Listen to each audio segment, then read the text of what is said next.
Alright guys, welcome back to the channel. Welcome if you're new. Thank you for taking time out of your day to check the video out. We have more PlayStation news, rumors, and leaks to go over and cover. We're starting with the PlayStation Plus Essential games for March. They were just announced yesterday, and I think it's been a bit polarizing, but there is definitely a bit of a surprise here where we are looking at Dragon Age the Veilguard, Sonic Colors Ultimate, and Teenage Mutant Ninja Turtles, the Cowabunga Collection. And the big surprise here is Dragon Age the Veilguard.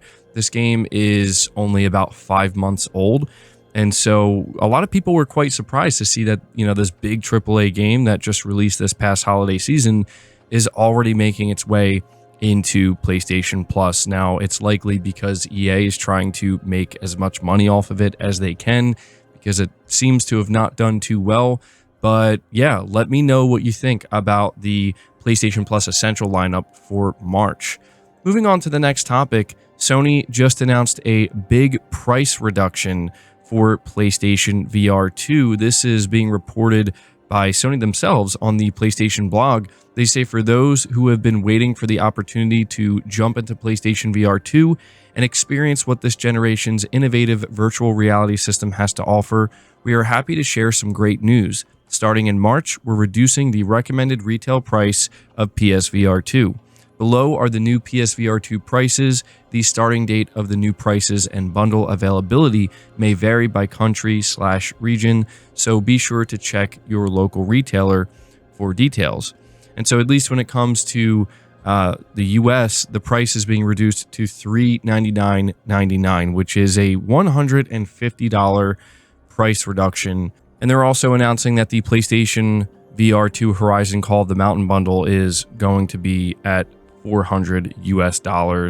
And they say here, with recently released hits like Alien Rogue Incursion, Skydance's Behemoth, and Metro Awakening VR, and exciting new game launches on the way, including Aces of Thunder, Dreams of Another, Hitman, World of Assassination, and The Midnight Walk, it's never been a better time to jump into the action with PSVR2. Using the PSVR2 PC adapter, players will also have access to browse, buy, and play thousands of virtual reality games on Steam. Title release dates and regional availability may vary.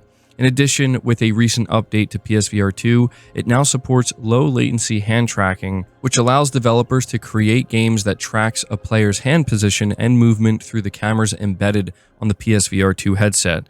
Through this new feature, players will be able to experience intuitive controls in supported games such as Waltz of the Wizard.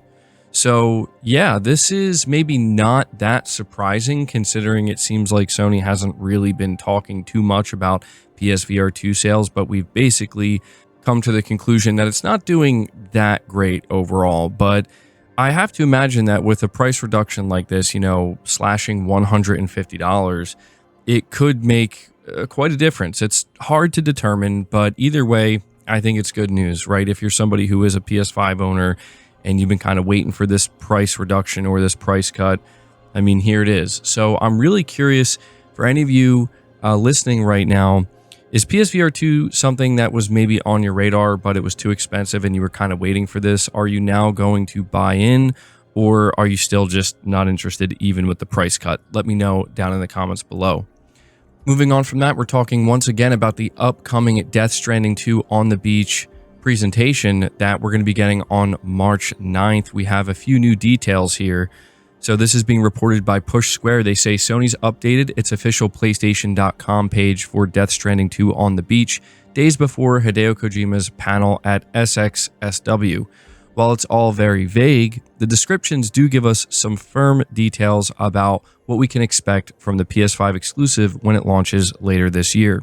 Sam, with companions by his side, sets out on a new journey to save humanity from extinction, the blurb reads. Join them as they traverse a world beset by otherworldly enemies, obstacles, and a haunting question: should we have connected? Step by step, legendary game creator Hideo Kojima changes the world once again. Later on, the description mentions that the sequel's large open-world environments will be incredibly varied and pose unique challenges to navigate. It adds that you'll have the freedom to approach each combat encounter how you please, whether that's through stealth or all-out attack. The summary continues, following on from the events of Death Stranding, this new story follows Sam on a fresh journey, Expect the unexpected. Your actions can affect how other players interact with the game's world, and vice versa. Make sure you leave your mark.